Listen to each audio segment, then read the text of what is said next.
देश की सबसे मजबूत बहुजन आवाज को फिर से धमकी मिली है। जी हां, नगीना से सांसद और भीम आर्मी चीफ चंद्रशेखर आजाद को जान से मारने की धमकी दी गई और अब सवाल उठ रहे हैं कि क्या सरकार खुद इस हमले को राह दिखा रही है?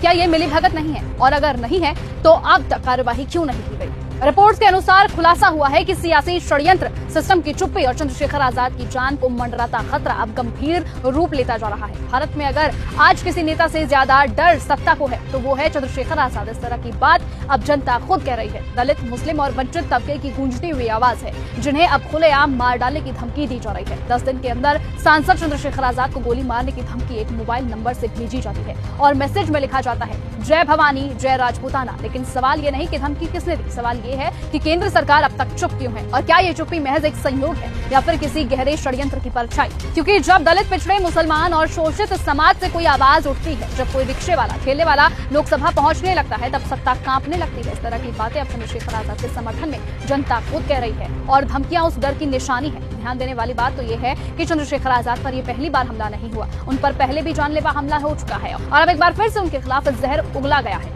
BJP Chandrashekhar Azad time managing की 100वीं सबसे प्रभावशाली लोगों में शामिल है और देश की सरकार में Z+ सिक्योरिटी तक नहीं दे पा रही है।